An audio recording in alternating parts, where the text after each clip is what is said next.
Imagine your mind opening and your brain and your skills just opening so wide, and you start to notice things that you didn't see before.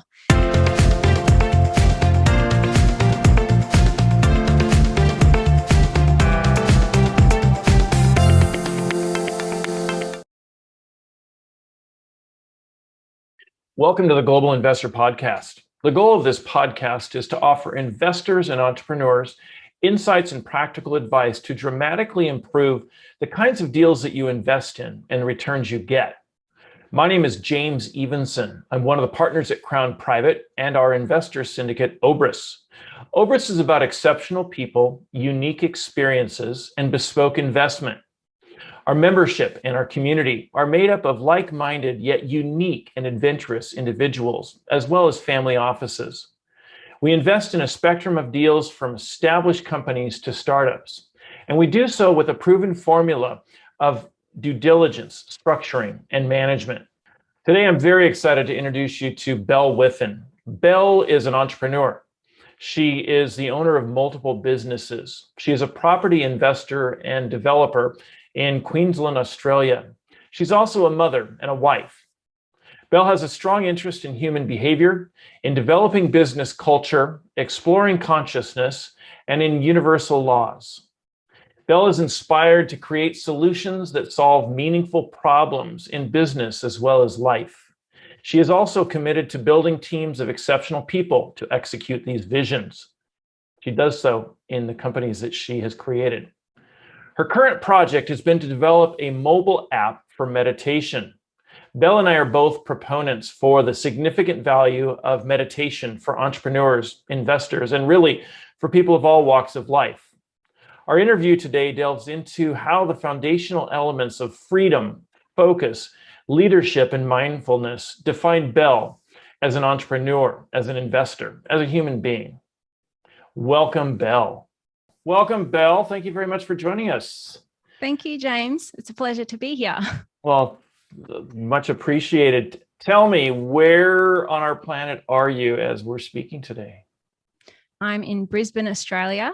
Well, I'll give a little context to our viewers and listeners. We first met just over 4 years ago in Hong Kong, and I distinctly remember two conversations. They both were group conversations, you and your husband, Travis, myself, and a couple of other people. One I remember was a very deep conversation in the bar at the Upper House overlooking Hong Kong. And the second one, probably a little bit less emotional. The emotional energy was a little bit lower, was at the Four Seasons poolside. Do you remember this, when we were all sitting around for, I don't know how many hours just chatting, but it was remarkable how deep the conversation went. And we had just met.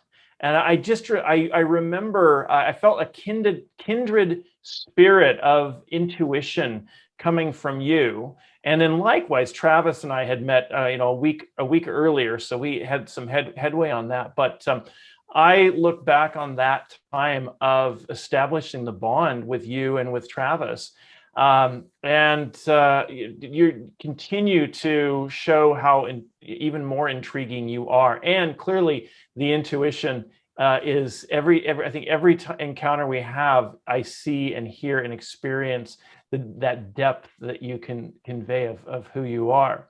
So with that in mind, I'd like you to tell our listeners and viewers, Belle, what actually defines you?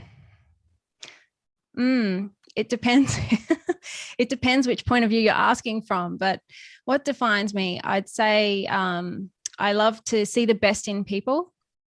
And I love to look for the beauty in the world and the beauty in others. And I think with that has come over the years, I've had to develop like a level of wisdom to tone that down so that I'm not too optimistic, or to kind of question that, like, yes, I see the best in this person, but let me think through considering all sides.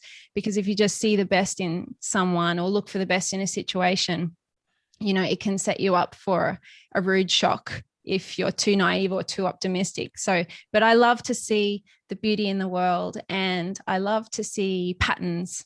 I notice patterns everywhere I look and this could be from going down the rabbit hole and exploring really deep, I guess, areas of consciousness and experimenting in deep meditation. And once you see certain things, you can't unsee them. So I love just to see synchronicities and coincidences, and it's not a coincidence to me. It's all in perfect order. Gotcha. We're going to delve into some of the different aspects of what defines you.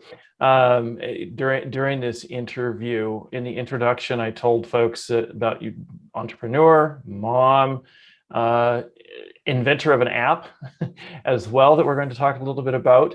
I think that probably the best element of who you are, that to set the stage for our listeners, for other things we're talking about, because I think this is foundational, is freedom.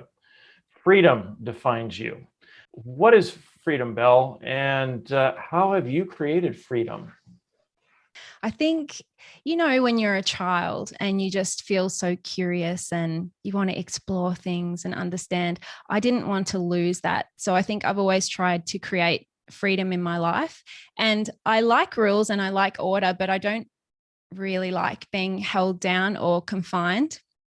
And so, I've worked on creating freedom in my life so that I don't have to do what anyone tells me, and I can do whatever I want whenever I feel like it. And I think part of that is being able to create an income to support that type of lifestyle, but also a level of not taking yourself too seriously. So you can allow yourself to accept help from other experts in your life, especially running different businesses, and allowing, clever, intelligent people to take over businesses for you. So you can, step back and be free. What was life like in business, in family, et cetera, before you discovered freedom? I just feel like I've always been free. I just feel like I've never allowed anyone to control me, and I've consciously chosen what I've wanted to do. I think being an entrepreneur is something that you create freedom in your life because you choose what you want to do. You choose what solution you want to provide, what problem you want to solve. And then when you create stress in your life, you're definitely not free. But if everything's running smoothly, there's a sense of freedom. You don't feel victimized by your life. You feel like you're consciously choosing what you want to do. Right. It's being self-defined. As I'm listening to you, I'm thinking about, we can allow the world to dictate how we think, how we live. But you are one who has lived freely, and in your various business and life endeavors, that is something that you practice, not just for yourself, but for the people that you work with. So I imagine there isn't one formula for how you help folks experience freedom, but if there was, what would that look like? It's interesting because as the more we talk about freedom, the more I'm actually reflecting on, it's probably different for each person. Like a person in a third world country that's got a soccer ball and they can run outside and play soccer anytime they want. They might feel freedom in doing that. But I think in a practical way, creating freedom in businesses is about having the right people, having the right systems, and a good vision so that people can follow that. And that's really a good formula to set yourself up for freedom. And how have you, can you think of a couple of examples of the leaders that you have raised up in your companies, of how you help them experience that? Yes. Yes. So when we set up our outsourcing business in the Philippines, we got really lucky and employed a really good executive assistant. And when we first went to the Philippines, we went to gather employees to support our own businesses in Australia. And we weren't planning on setting up an outsourcing business or anything like that. And I think through recruitment over the years, recruiting different people for different businesses, we've really looked for people that share our values. And I think if you find someone that has that kind of willingness to grow and develop themselves, and they've got a voice, they can speak up, they can have an ability to see multiple sides of a situation, and they share your values. That's a really good way to develop or bring leaders up, finding someone that you can resonate with. Well, I think that makes sense too, in that you live in Australia and that particular business is in the Philippines. You need to make sure that when you're not present, or even when you are present, that those folks are living out the values that are important to your company. And I know that you as a human being are also concerned about the overall well-being of the people that work with you and for you. And especially with leadership, because they're developing other leaders as well. So if you're letting someone lead your company and they're going to be developing other leaders, you need to think through, well, how are they going to develop these leaders? What are they going to teach them? What skill sets or what areas will they be developing? And that's why I think values are a really core fundamental thing, that if you surround yourself with people or bring people into your company that share those values, then you can kind of let them shine and know that they'll operate in accordance with the way you think, and those leaders will develop in that way, in line with your values. True. Well, let's talk a bit about entrepreneurship. You are clearly an entrepreneur. I won't ask you how many different businesses that you've started, or even how many are you currently involved with. But when did you first discover that you were an entrepreneur? I don't think you know that you're an entrepreneur when you start. And I especially noticed the word entrepreneur when I became an entrepreneur to when people started actually saying it. Entrepreneur was a bit more of a taboo word, or it wasn't really used as much as it's used right now. Mm-hmm. And so people used to say to me, "You're an entrepreneur." And I thought, oh no, I'm not that. What did you think they were telling you were? Well, my perception of an entrepreneur was like a person that, runs $100 million company and they've got thousands of employees, and, it's really like a Richard Branson or a big deal like that. Not someone that's peddling stuff on the street or like little startups here and there. Like now we know, and with the internet and everything, there's kind of tech founders and these solopreneurs everywhere in Bali and Brazil, and there's entrepreneurs everywhere. But I think an entrepreneur at heart is someone that just solves problems, or they don't settle for the status quo, and they see something that's not right and it gets up their goat and they think, I can do this better. And then they go and do it, or they go and find a way to do it. And so my earliest endeavor, actually, my mother was designing some clothing, and I said, Mum, I think I can sell this. And so I grabbed a whole suitcase full of samples. I think I was 15 or 16. And I just went around to all the local boutiques and I showed them Mum's clothes and got orders. And yeah, so that was kind of a little business that we had together. Yeah. And then when I was 17, I moved to the Netherlands, and I'd been working in an Aboriginal art gallery in Australia. And I thought, I'm going to take some art with me. So I packed up a big suitcase full of samples, and I made a portfolio, and then I walked around all the major cities in the Netherlands. I caught a train. To Amsterdam and Utrecht, and I was living in Rotterdam, and I just went door knocking, showing all of the art. And I think I only got one customer. But I also set up an Aboriginal art exhibition over there, and that was actually quite a success. So we got some big art collectors that came, and yeah. And while I was there, actually, I got this thing called winter toes. Like, I'm this little Queenslander that's used to being very warm, and I get to the Netherlands and it's absolutely freezing.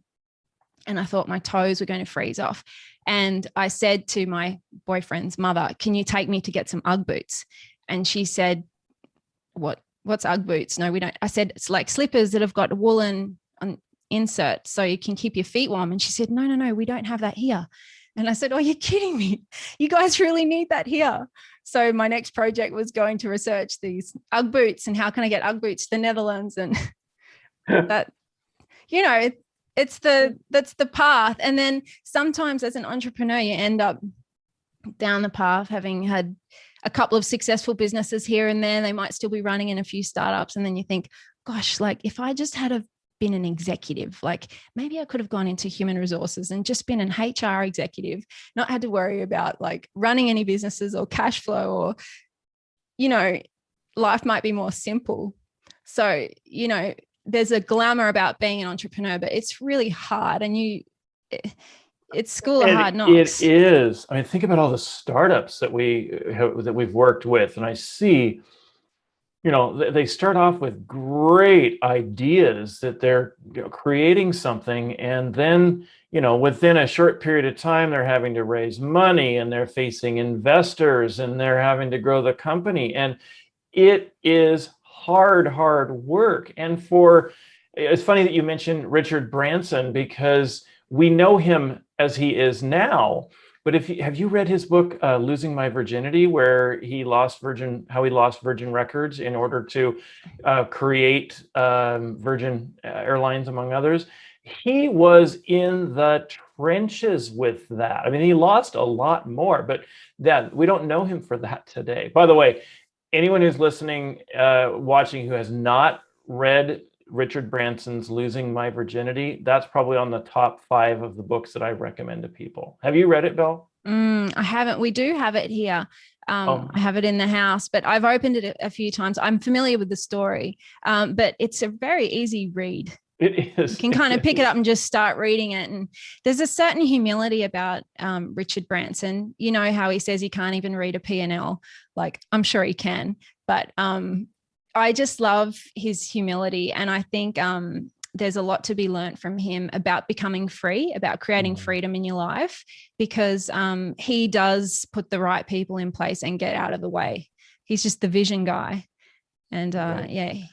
You're right. And he's willing to do pretty much anything. I think of some of the publicity stunts that he has done for the launching of businesses, and very few people would do that. And it has served him very well. And also, I like what you just said, is he has lived very freely in life. Well, let's fast forward to the present day. You have a portfolio of endeavors that you are involved with, companies that you've started, projects that you have created. Give us a snapshot of what you're involved with right now. Well, front of mind, what I've been dealing with this week is a unit development that we're doing a little bit further north. I think we've spoken about property. It's really going crazy at the moment. And I think no one knew what was going to happen with COVID. But we had some government stimulus down here, and they've accidentally overstimulated the building market to the point that there's no supply available. And, people are having to wait a long time for their constructions, for their homes to be built. But yeah, we've got a few different unit developments that we're working on. And personally, what I love about that is the creative side of it and watching it coming to life. So my husband and I work really well in a partnership. He's kind of the numbers, really big picture guy, and I'm a little bit more detail oriented and structured. And so with the property, I do all of the design work and all of the architectural activities, and then watch it come to life. And that's a really fun and fulfilling process for me. And I also love that the units that we're selling are in an affordable bracket for people. So for first home buyers or people that are downsizing. And I really like helping people to have a nice space that don't have a very big budget. Even though the market is going up a lot right now, I love being in that space. So kind of creating something special. So I'm working on that. And my outsourcing company in the Philippines. And then we have our laundromats in the Philippines as well. And we have our hygiene business in Victoria. There's been some sad stories with the hygiene business. Some restaurants have really struggled, but, they're all opening up again now. And that's going really well for us. And we're looking at a few different things. And then we've got the app, meditation app that I've built. Yeah. And we're going to be talking about that in greater detail in a little bit too. Yeah. That's your endeavor that's most exciting to me. I do remember on the real estate, it was probably about 3 years ago when we were there on the waterfront there in Brisbane, and and I think Trav was pointing out to me, he said, you look around everywhere and the cost of real estate is insanely low right now. He said, I remember he said, this is a phenomenal opportunity. And look, we're 3 years later, and look how much the real estate market has developed in Greater Brisbane or in Queensland overall. My gosh. Well, I'd like to talk just a little bit more about leadership and put you on the spot of what makes you a good leader, Belle. Well, I believe a really fundamental thing is to be continuously developing yourself, to always be open to learn and grow, because nothing stands still in this universe, in this world. Our lives don't stand still, and I don't want to be dying. I want to be growing. So I think that's a number one thing, and especially because the world's changing so quickly around us. And if we have an expectation of our people to grow, we kind of need to lead the way. And it's interesting. I can get on a little bit of a rant about this, but we're talking about leadership and culture. You know, I've heard stories of these leaders, their culture is just a disaster and their attrition is terrible and there's crazy things going on inside the company. And they pull this HR manager in and they say, fix my company, fix my culture. And, the HR manager does everything she can, or the change management people, and they're trying to work to build this culture. And then you've got the leader doing this ridiculous behavior, or throwing wild. If they say, you're not allowed to, have sex with employees, but then they'll throw a wild party and then they'll have like multiple women there and they'll be up to no mischief, up to no good. And, if you do that in closed doors in a private place and it's not exposed to anyone in your company or employees or anything, maybe you can get away with it. But it's like with children, whatever you do, people will copy. So I think as a leader, it's really important. If you want to create a certain culture in your company or with your people, you have to lead by example, lead as you'd want them to follow. And you can't expect to ask them to do something that you wouldn't be prepared to do yourself. But yeah, I always get back to values with leadership. So, my perception of a leader might be different to yours or to someone else. If someone, whatever they value in their company, the way they want to run their company or their business, I think choosing the people that resonate with you and your vision and your mission and the way you want to operate, that's the most important thing. And you can lead those people well. You can lead that company well. But when there's a mismatch, then I think you might not be seen as a good leader. It's been well past a year since you've been to T-Bell, your outsourcing business in the Philippines. Mm-hmm. How has that been managed without you being on the ground? Before, weren't you visiting for chunks of time, at least a few times a year? Yes, I was. It's funny. As entrepreneurs and as founders, we tend to have a very high value on our own importance, and we think that our companies need us to run, or we can have that idea, And then if you secretly go around and interview all the employees, the classic response is, "Oh no, they're here," and you get this entrepreneur that walks in the door and starts interrupting everyone. "Hey, I've got this idea," and throws everyone's productivity off and asks people for things when they're in the middle of something, when if it was added to a project management software or something, they could see that's on their task list, or so I think you try not to do that when you show up. Micromanage people and get in their way. Yeah. It's been me learning where my value is and sticking to that, I think. And so in the beginning, I tried to run it myself. And we even thought about moving there.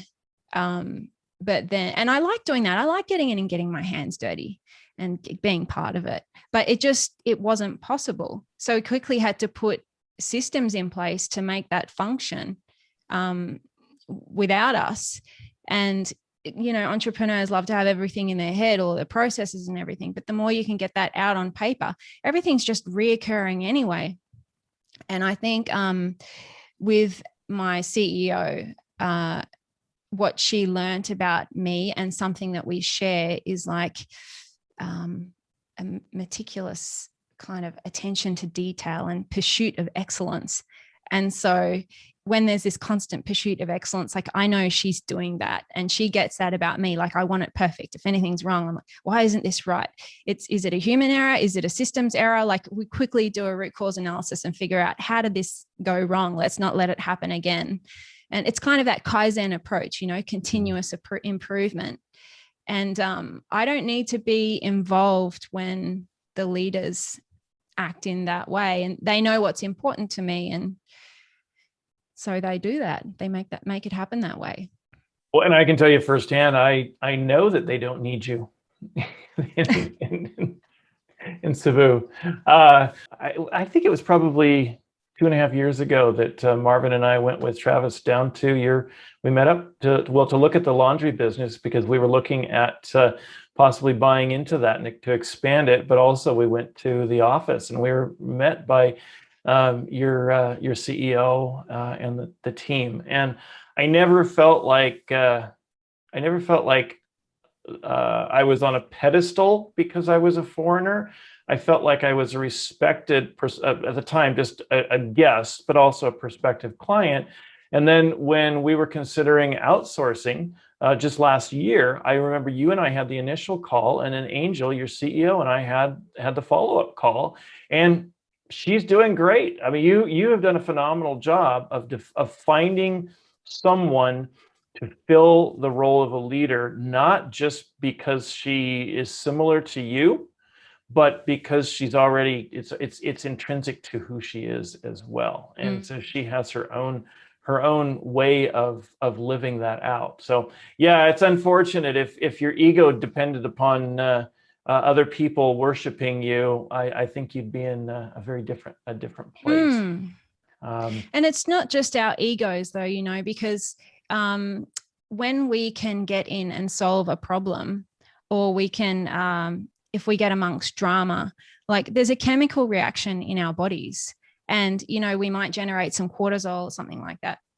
And then every time we get to solve something, or we get exposed to a drama and then we want to intervene, we get a chemical hit. So your body can create an addiction to that chemical hit.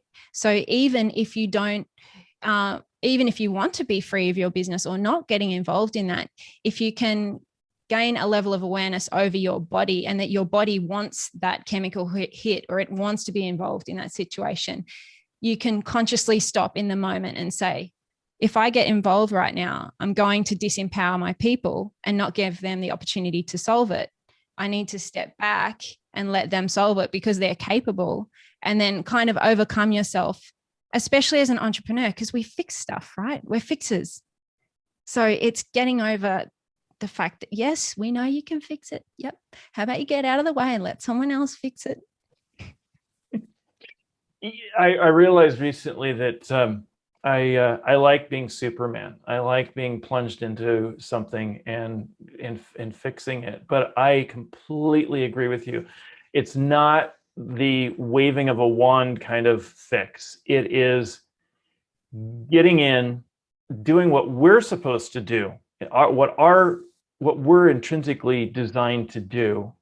But that's a lot of that, if we're a good leader, is getting the people around us, the team, really to solve the problem. Because if you're just doing a fix, you're not really solving the problem. Yes, you're solving an immediate problem, and it may have ramifications if you don't. But if you're really solving the problem, even if you're Wonder Woman or Superman, you are engaging your people, your team, to actually ultimately solve the problem. And they might not solve it the same way that you do. But as long as it's solved and the outcomes are met, it's still okay. Yeah.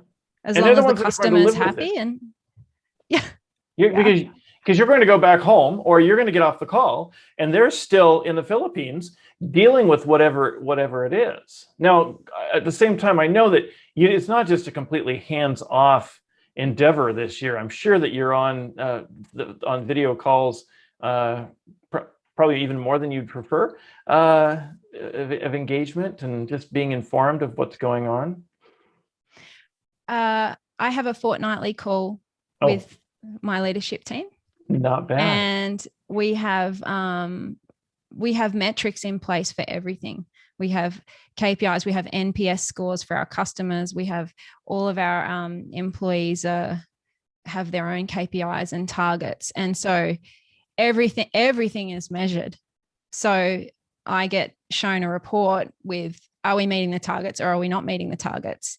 And I also have a level of care for everyone's well-being. So they update me on the targets and the well-being. And that's basically it. But it wasn't that way in the beginning. Oh, of course not. No, it took some time. That's where it's come to now.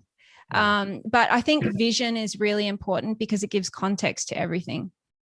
So, and with this problem solving issue and that kind of thing, like if people understand the vision and they know where they're going, they can find their own deep connection to it and find meaning in it for themselves. And then they can give context to all the situations that they come across. They can give context, is this in line with our vision? And am I operating in line with our values? If the answer is yes to those things, things will flow smoothly. Mm-hmm. And so one of the topics that came up the other day that was outside of well-being and metrics was actually about values. And one of our new team leaders that's come in, she's doing a really amazing job with a team that she's running. She, Angel, the CEO, tasked her with measuring our values, the behavior inside her team. And so it really put her on the spot and I noticed that we will benefit from having her present our values to us and see her depth of understanding, like how does she actually see and feel the values? Because if she's going to be implementing that within her team and making sure it's happening, we need to make sure she's got a really good foundation and understanding of them. So yeah, I took a moment to talk about that with her, and that's where I bring some value in, like putting emphasis on the values. We have talked a lot about leadership, entrepreneurship. I want to move into a realm that is actually very close to my mind and my heart, and really a lot of the reason that I wanted to interview you, Belle. And that is a key part of entrepreneurship, of leadership, of just living life is truly understanding ourselves, and not just the physical, not just the mental, but what surrounds us. And the topic I'm on right now is that of the role of meditation. And I just know my own firsthand experience of how crucial meditation is for life for me, to start my day, of getting out of not starting my day with the to-do list of everything I have to do, but of being able to center and let go of me, and to actually find my agenda for the day, how I'm going to live my life for the day, interact with people, coming out of my whole being rather than just the to-do list. Now, I oversimplified it because for me, meditation is something that I find is valuable throughout the day and throughout life. And I know that you are far more of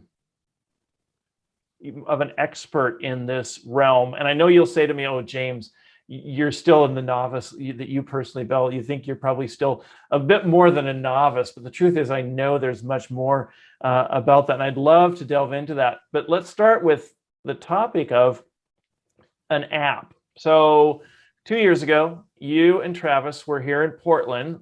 You were part of Dr. Joe Dispenza's team at various events, and you were part of his leadership team. And I remember we were sitting at dinner, and you said, James, in a meditation recently, I created an app, a meditation app. So we're going to fast forward 2 years. At that point in time, it was a concept. You were able to articulate it, I believe, in writing after the fact. And then 2 years later, I have that app on my phone, and I use that app all the time. First of all, let's set the stage before we go into the app. Tell us about how did your spiritual, mindfulness, personal development journey begin, and why? So we got to put the context in of you, Belle, because it's not just about this conversation isn't about meditation in general. It's about you. So go for it. That's a rabbit hole question, but I'll answer it very briefly. My father is a professor in genetics, a scientist and academic. He's actually now in an administration role in leadership, but he's been a professor for many years. And my mother is more of the eccentric, creative, really free-spirited lady, entrepreneurial, and she also loves academia. But my dad and my mother are very, very different people, and actually they divorced when I was very young. But throughout my life, Dad was quite matter of fact, black and white, and encouraging me to go into the sciences and to go to university and, down that academic path. And you can imagine what he thinks about my entrepreneurial choices. Every time I have a business idea, he's like, how about you go and do a science degree instead? Bless him. Anyway, it's okay. It's all figured out. But then with Mum, she had these clairvoyant friends, and they'd be predicting the future, and they'd be doing all this weird stuff. And sometimes the clairvoyants would be correct in their predictions. Or one lady found a missing person for the police, and you can't quantify or measure it. And I knew that there was something there, and I had to figure out how it worked. So it kind of started me off on this path when I was 12 or 13. I started going to church and trying to figure it out myself. And I went through lots of different religions and spoke to different leaders in their field, trying to figure out how can I prove this? I know there's something there. There's got to be proof. Let me understand it. And then I found later in my early 20s, really more about quantum physics. And it's a science that can give a lot of answers, or even though it's a quirky thing to study because it changes when you observe it, it's the science that I've found that it can explain the weird and wonderful things. And that's what started me off down the path. And that led to meditation. What role does meditation serve, or how is meditation a foundational part of your personal development? Meditation disconnects me from the outside world. So what we see around us, all of our busy things, our busy lives, our activities, we're kind of in this illusion where this is what we see and this is what we think our life is. And in the physical 3D world, that's our truth. That's what we've created. But when we go inward, and they call it 5D, like the quantum field, or disconnect from the outside world and go inward, that's when we connect to this vastness where anything is possible, and it's an unlimited place, really. So when you disconnect from the outside world, you create all of this space for new things to come in. So you receive new insights, your energy changes. You would know the benefits yourself from doing it on a day-to-day basis. But the benefits are extraordinary. And then there's some hacks as well. So you can begin to consciously create your life. Once you understand how it works, you can begin kind of manipulating things to make cool stuff happen, like a real life magician. Create your life. We'll save that for a future podcast. That's I completely agree with you. You're spot on. Well, for a lot of folks, just the thought of meditation is something that's completely out there, or even they're disconnected with, or they think they're disconnected with the metaphysical. They just don't realize that how much they really are. Or there's just lack of awareness. So, what advice would you give to folks for entrepreneurs in particular? Where to start? Yeah, I think it's important to remember what I mentioned before about the body. So the body thinks that it's in charge and it runs the show, but the mind actually is greater than the body, and the mind is like the master. The mind can call all the shots, but the body kind of just follows these habitual actions, gets up in the morning, makes coffee. You kind of do these normal things that you do in a habit. But if the mind makes a conscious choice, you can actually disrupt the process and do something different. And so with meditation, you need to get your body to sit down and be quiet and be still for a minute. And so even the thought of that can be like, oh, I don't have time for that. I'm not interested in doing that. Or the body you might have an intention, I'm going to try and sit down and meditate and see what it's like. But the body might try to overcome you. So it's just being aware that the body is like a child or a toddler, and the mind is the master or the parent. And the mind can have control over the body if it decides to consciously step in. So if someone was interested in exploring the benefits of meditation, first become aware of that your body will probably give you grief, but just sit it down and tell it just to be quiet and sit down for a minute while you try this. And then there's so many types of meditation you can try, but just a candle, actually, a really simple meditation is just lighting a candle and look at the flame and observe the flame, and then close your eyes and then see the flame in your mind. And you keep watching the flame. And then when it disappears, open your eyes again and look at the flame and get the picture, like the etching of the flame in your mind. Close your eyes again and focus on the flame. And just do that for like 5, or if you can do 10 minutes. And it brings you so present and so aware that when you come out of it, all of a sudden your busy life has slowed right down, and you begin to see things that you didn't see before. So if we're talking about benefits as an entrepreneur or an investor, imagine your mind opening and your brain and your skills just opening so wide, and you start to notice things that you didn't see before. So you function and operate at a much higher level than what you would if you're in your important, busy day-to-day thing. You become a master, you become more aware, you become a master of your life, and you're less emotional as well. So you're aware of your emotions in decision making. They don't run you as much. You can be kind of more present and more open and aware in decision making. It helps with stress. Like, the benefits are numerous. No, I completely agree with you. As I'm listening, I'm just thinking of how I live my day, and I find that you're spot on, Belle.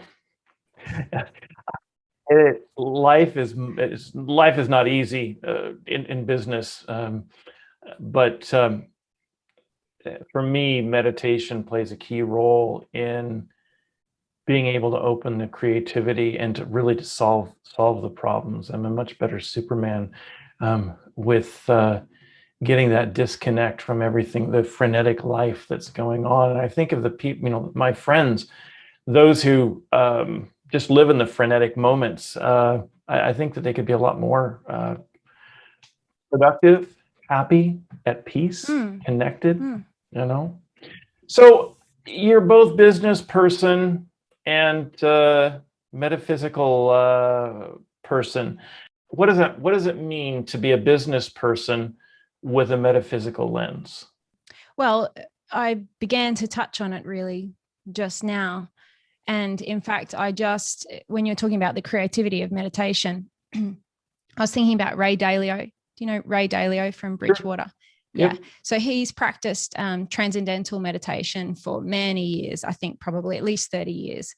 And he attributes most of his creative thinking to to the meditation practice, that he's had most of his insights come from that meditation practice. So I think, and when you become more aware, you notice more synchronicities in your life. And when you meditate, and if you're in a really good state in your meditation, and you begin to think about something that you want to happen in your business, and then you're out of your meditation, you're going through your day, and all of a sudden spooky stuff starts to happen, and these things start popping up from what you asked for in your meditation. That's how you can bring the metaphysical and business together, or the metaphysical and investing together. You start to become aware of your environment and the feedback that it gives you. And our environment is giving us feedback all the time. And, you know, some people call it universal law or laws of nature, but everything has an order. And the more we become aware of it, the more we can just gain so much deeper wisdom in our lives and in our decision making. So it's meditation will help you become more aware of that. I think you've explained it quite well. Well, let's move into a tool. Tell us about the Medcollective. Well, actually, it's a fun story to tell you the meditation that I had of when that idea came to me. I shouldn't have told. I should have let you tell. I should have let you tell. Go ahead. Okay. You didn't tell what I saw in my meditation, because it wasn't the app in its current form. I think that's just the beginning, but there's more to come with this technology. But okay, so sometimes I play Mario Kart with my son, the Nintendo racing game. And then that's a true confession, isn't it? It is. And also I used to play Mario Brothers when I was a kid. It's how my brothers and I still bond, just quietly on a Sunday. Yeah. But so when you play Mario Kart and probably other video games, there's a playback feature. So for me, I'm usually running into bumpers, and you see the post-production or the aftermath of the race. It plays back to you afterwards. And I see myself like where I could improve, and don't always watch it, but it just plays automatically. So now inside this meditation, actually to give you a little bit more context, the more you meditate, the more you learn all of these different types of meditation. There are so many different skills and tools that we can learn. You know, you can go into your third eye and activate your pineal gland. And that's kind of this interdimensional experience where you get a lot of lucid, really cool. You know, they talk about DMT, that you do that with your pineal gland. You turn the chemistry on in your body to create that effect. Or you can open your heart and radiate, you know, gratitude and love and a coherent heart signal. And they can measure that. The HeartMath Institute measures that. And they've measured all the health benefits and the influence that it has on your environment around you. Or you can do breath work. So there's so many different techniques that you can incorporate into a meditation. And so at this event I was at, we were doing lots of different styles of lots of different techniques. And I thought, what if I could change up these techniques and do them in a different pattern, not the way the teacher's delivering it? Or I wonder what else other people would like to do in the audience, how they would arrange the meditation. How would they do their heart first and the breath later? And so I was inside this meditation, and I was inside this really futuristic kind of white capsule. And it had a lounge inside it. And then I had all of this biotech hooked up to me, like a brain cap and my heart signal and like patches all over me. And they were reading my vitals. And so when I'd go into a meditation, I chose my meditation inside the capsule, and I chose my experience. I created my experience using the iPad or the software that was there. And I created my own meditation, and then I hit go, and then I went into it. And then all my vitals were measured, and then I could see the playback. So like the Mario Kart, I could see the playback of what was happening to my, So what's happening to my physiology inside that meditation? Because once you get it, like there's just nothing better. I don't think there's any drug in the world.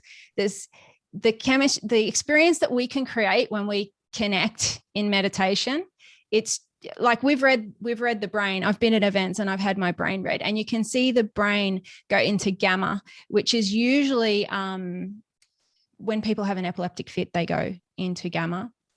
But it also happens in extreme states of euphoria or like orgasmic states or something like that.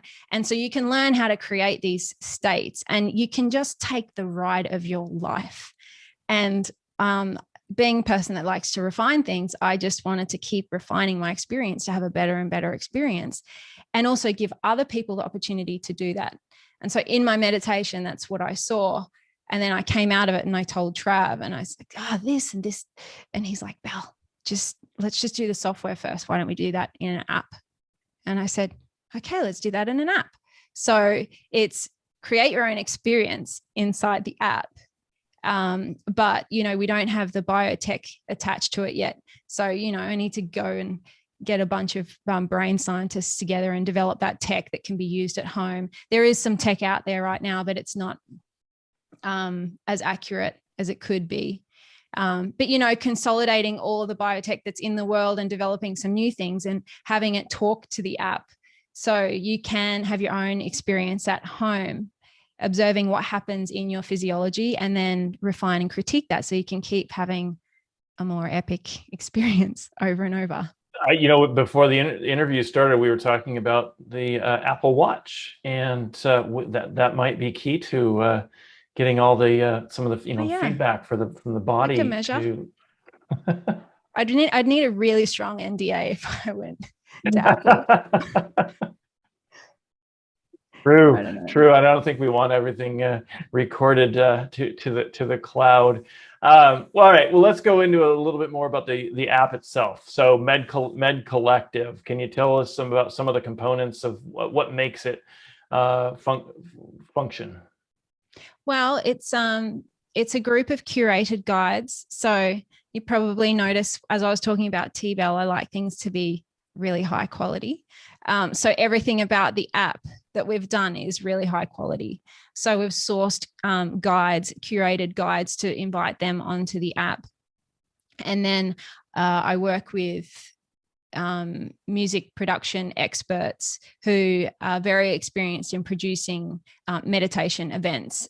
And there's certain effects you can put on the music and on the voice to give it like a very cinematic feeling. And so we have really beautiful cosmic music that just makes the hair stand up on the back of your neck, and then produced at a really high quality with those meditation guides. And then those guides come from all different walks of life, and their content is in there. And so you could just go in and listen to the guides' meditations, or you can then go in and create your own meditation. We've taken all the guides' content and cut it up into little pieces and put it into categories so you can mix and match your own experience.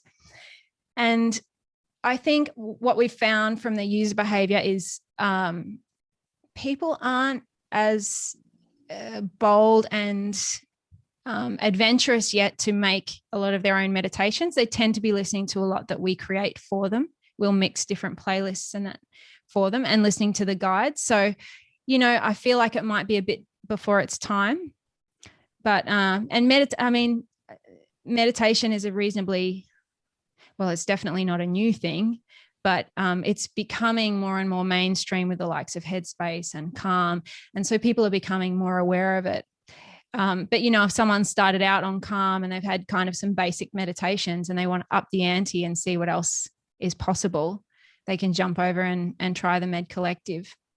But we also have found that it's been a great platform that we've built, and we're now talking to other meditation leaders about helping them create their own app using our platform, which is, if they don't want to become part of the Medcollective, they can have their own platform. And just an app as a model to deliver content to the world, it's so scalable and so efficient. And I think it's a really powerful opportunity for people that have content that want to reach their users and put it behind a payment gateway. An app is a really good way for leaders to do that. You've just described two different ways of utilizing the app. One is your own, it's as an app, the Medcollective, but also white labeling. what led you to monetize meditation? Well, because both of those are the monetization of meditation. It's just the way I'm wired. I I love money. will not accept that simple answer. No, you can't help. I can't help it. You can't help it. So, I mean, look at it from a universal law point of view. The more value you deliver, the more you are rewarded. And if someone wants to obtain something of value, there needs to be an energetic exchange. So if it's money, they're going to pay money. Or in the olden days, like they'd give you a bag of potatoes and you'd swap. Like there's a trade, right? And so if you come up with an idea that's valuable, people want to pay for it. And, I wouldn't have just set out and built a meditation app just for the money, to be honest. I did it because I'm inspired by meditation and I was inspired by the concept, and I believe others will find value in it. And the fact that it's highly scalable is an added bonus. I think I understand, and I think it's I think it's very much who you are, Belle. Just like you said, it's just intrinsic. You're an entrepreneur. You create things, and part of the integrated reasoning is to make money. But the truth is, I know that it is an externalization of who you are and what you value and what you hope for other people to be able to have the strength and the peace and the ability to live their lives well. Give us some idea of what's on the horizon for it. Well, we're in the early stages of the Medcollective. There's kind of three aspects to what I've spoken about. There's the platform in two different ways that it can be offered, either to leaders that want to get their content out or people that want to come on to the Medcollective. And then there's the whole biotech plugin piece, which I'm super inspired by. I think that's further away because I'd like it to be standalone. I'd like it to be able to fund itself.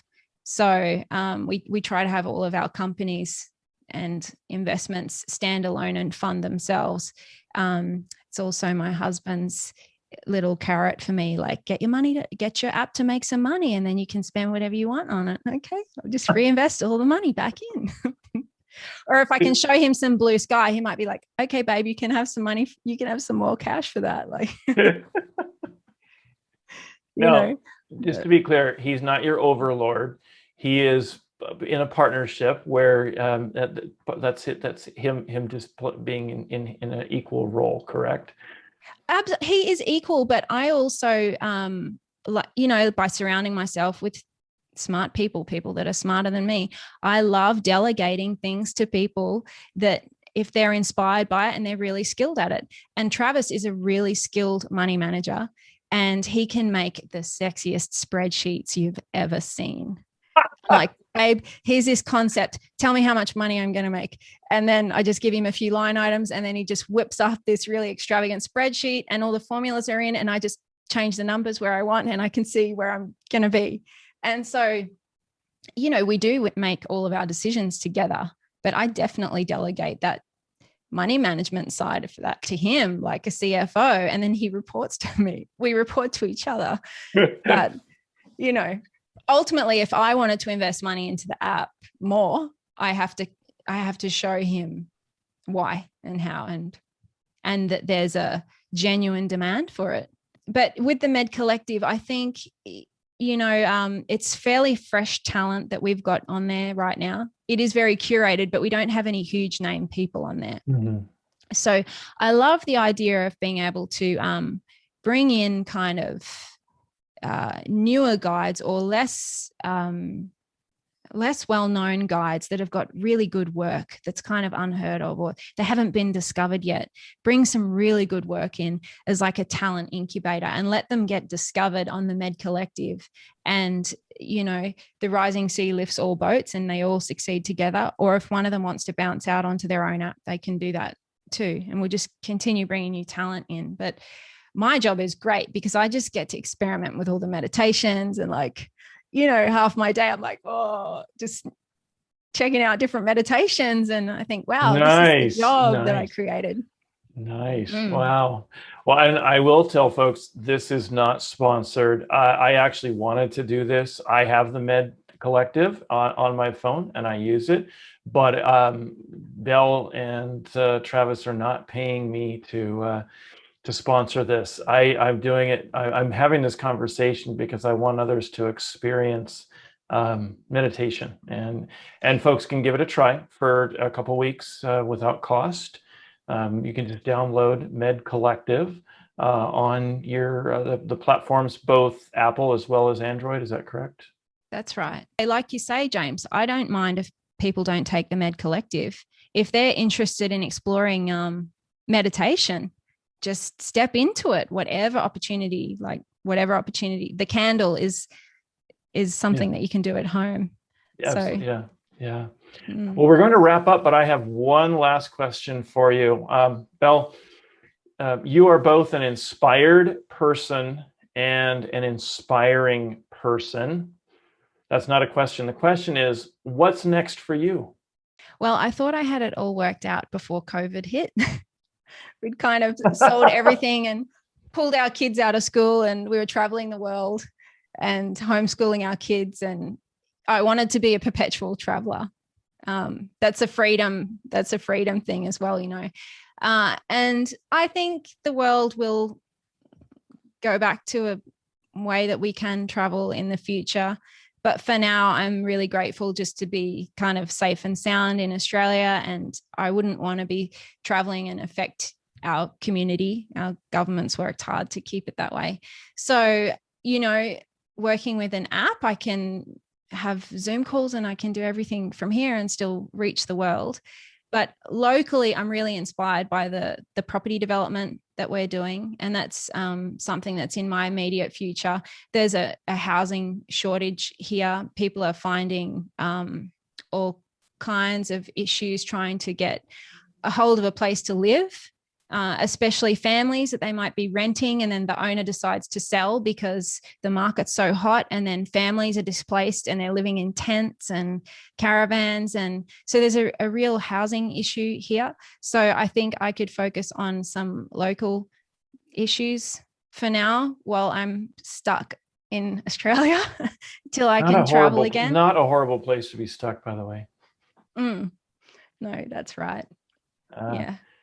Well, that's in the near future, and I'm sure there's a lot more ahead. I was just realizing that I'm going to have you speak at one of our forthcoming events soon. I hope somewhere in the world. I hope you'll be up for it. You'll be up for it, right? That sounds fun. Sure. Wonderful. I'd love to. Okay. All right. Well, hey, Belle, thank you very much for your time. It's a pleasure to be able to give our viewers and listeners a glimpse into your life and your world and what makes you tick, and then how you play that out for the benefit of those around you. So thanks very much for sharing this moment with us. Thank you so much. And I hope the viewers were able to gain something, a takeaway of some kind, or something that intrigued them to go and explore it further. I'm sure they have. Yeah. All right. Thanks very much, Belle. Thanks, James. Thanks for joining us for the Global Investor Podcast. If you like what you've heard, we have much more to offer you. Be sure to subscribe to our YouTube channel or to the podcast itself. Obrus is an investor syndicate. We are defined by people, places, and deals. Our members and guests are an amazing group of self-made and accomplished investors and entrepreneurs. We come from 15 different countries and a wide variety of professions. We share the common pursuits of surrounding ourselves with great people in great places while gaining significant returns in investing. Please head over to our website, obrusinvest.com, where you can learn more about Obrus, our members, investing with us, and our world-class events. That's OBRISINVEST.com. We also invite you to sign up for our free Global Investor newsletter. You'll have access to our weekly insights as well as deep dives into specific industries and global markets. and be sure to come to an Obrus event. There is no better way to get to know us than through our events. We are currently working on our next live in-person event. Check out our website for details. My partners and I created Obrus to facilitate freedom, wealth, adventure, and connection. With Obrus, you'll experience a whole new world of investing.